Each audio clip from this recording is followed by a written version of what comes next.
அண்ணா உங்களோட பேர் என்ன? நரேஷ். பிரவீனா. இவருக்கு முன்னாடி என்ன ஆச்சு? ஃபஸ்ட்டு ஒரு சின்ன கட்டி மாதிரி ஒன்று வந்துட்டு அதுக்கப்புறம் அது வந்து திடீர்னு மயக்கம் அடைஞ்சு கீழே வந்துட்டேன். கான்சியஸ் இல்லை. அப்போது ஆஸ்பத்திரிக்கு எடுத்துன்னு போயாச்சு, ஹாஸ்பிட்டல். அந்த ஹாஸ்பிட்டல் போனவுடனே என்கிட்டையும் ஹாஸ்பிட்டல் பேரும் டாக்டர் பேரும் சொல்ல வேண்டாம். சரி சார், உங்கள் விஷயம் சொல்லுங்கள். சரி. போனவுடனே என்கிட்டையும் என் ஒய்ஃப்கிட்ட யார்கிட்டையும் கன்சல்ட் பண்ணாமல் அவங்களே ஒரு முடிவு எடுத்துட்டு ஆப்ரேஷன் பண்ணியாச்சு.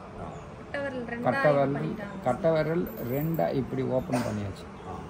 அந்த ஓப்பன் பண்ணோன்னா அதுக்கப்புறம் கட்டு போடல, தையல் பண்ணல, எதுவுமே பண்ணல, அப்படியே விட்டாங்க டீல.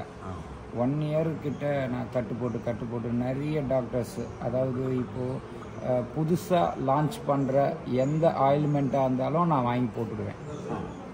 அது மாதிரி டாக்டர்கிட்ட கூட அவ்வளோ ஆயில்மெண்ட் இருக்காது. அவ்வளோ ஆயில்மெண்ட், எந்த ஆயில்மெண்ட்டும் சரியில்லை.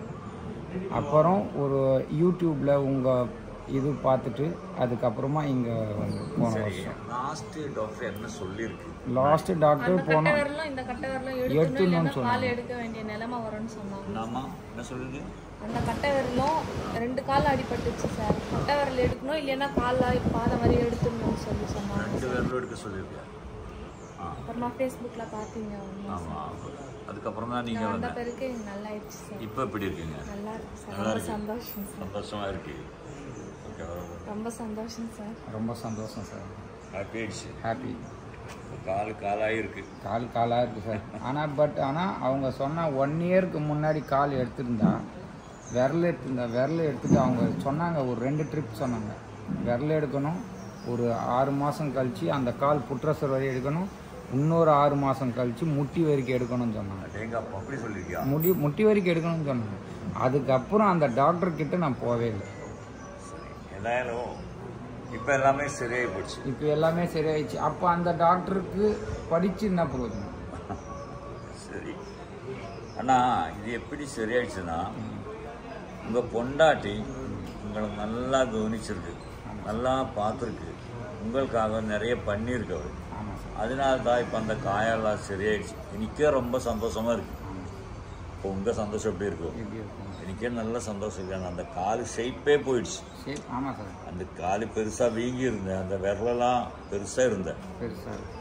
இங்கே ஒரு ஊண்டு ஒரு இந்த இடத்துல வந்து குறுகுறா கிட்டத்தட்ட ஒரு 50-60 புண்ணு இருந்தது சார். கட்டை வரல இப்படி கிராஸ் ஆயிடுச்சு. இந்த கட்டை வரல இப்படி கிராஸ். அப்படிதான் இருந்தது. இப்போ இருந்த காலு இப்போ இப்படி ஸ்ட்ரைட்டாக இருக்கு.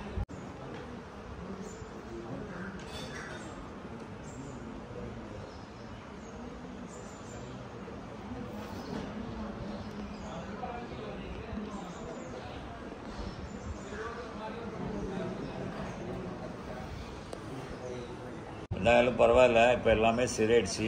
நான் என்ன சொல்கிறேன்னா, இந்த பொண்டாட்டியால் தான் இது சரியாயிடுச்சுன்னு.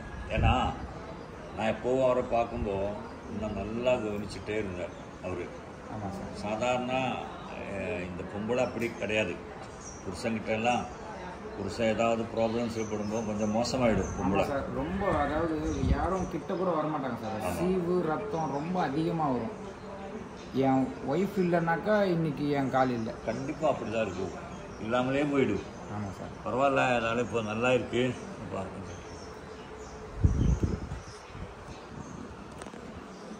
இனி உனக்கு ஆயுசு இருக்கும் வர காலத்தில் இந்த மாதிரி ஒரு ப்ராப்ளம் உனக்கு வராது. நான் அன்னைக்கு இதுதான் சொல்லியிருக்கு, இப்போவும் நான் அதே சொல்கிறேன். இனி தைரியமாக போங்க, ஒன்றுமே இல்லை. எப்போவும் ஹாப்பியாகிட்டு இருங்க.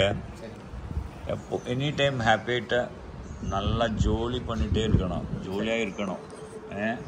எனக்கே ரொம்ப சந்தோஷமாக இருக்குது.